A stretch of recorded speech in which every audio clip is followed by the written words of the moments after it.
Lors de la dernière séance, une structure d'insertion, le relais, et une structure d'accueil pour handicapés, l'Arche, manifestaient leurs soucis les plus pauvres. Mais ils disaient aussi leur difficulté, voire leur impossibilité, d'insérer leur action en faveur des plus pauvres dans le contexte économique actuel. Il est temps de traiter aujourd'hui cette question pour elle-même. L'attention aux plus pauvres et l'économie sont-ils conciliables?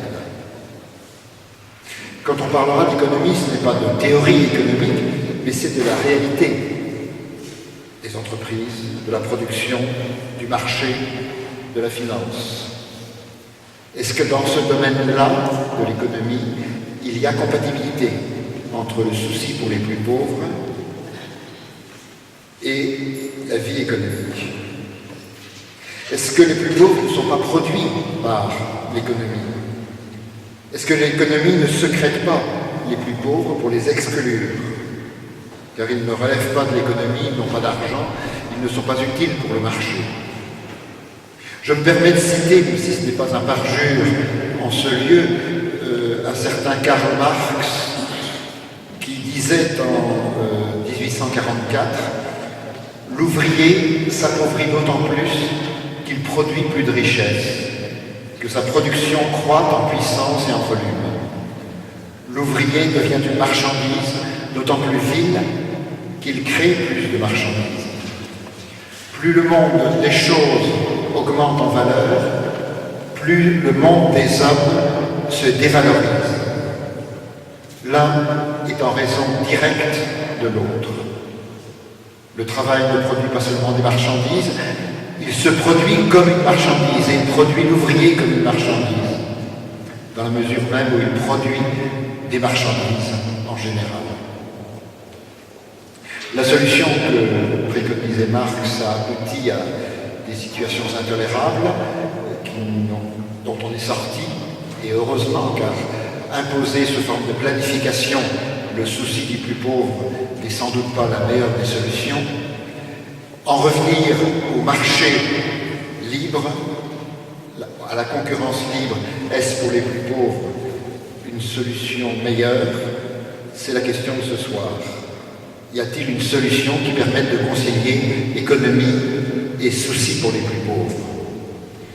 Économie de marché.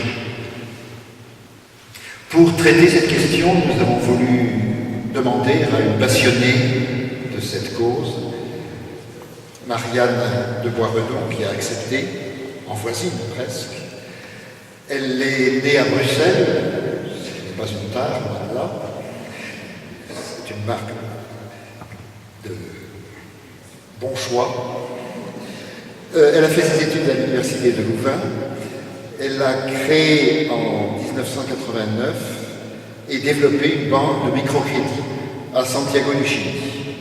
Il y a vécu 3 ans pour faire prospérer cette banque avant de venir à Rueil, revenir enseigner les sciences économiques, puis repartir encore à Tokyo où elle a milité dans le cadre de Fondatio. Fondatio, c'est un mouvement chrétien fondé dans la mouvance de Vatican II qui donne la priorité sans doute à la prière, mais aussi au développement solidaire pour permettre à chacun de devenir autonome dans son insertion économique.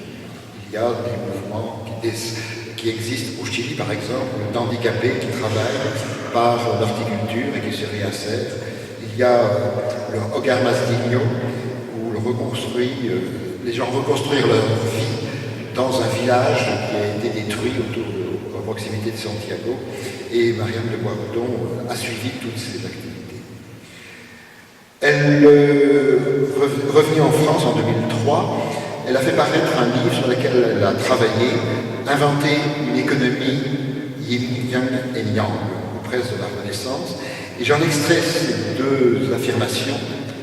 Le monde économique a développé la recherche d'efficacité, de rentabilité et de productivité.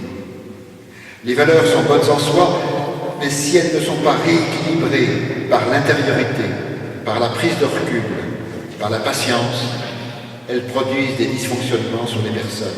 stress, mécanismes compensatoires tels que le café, les drogues, l'alcool.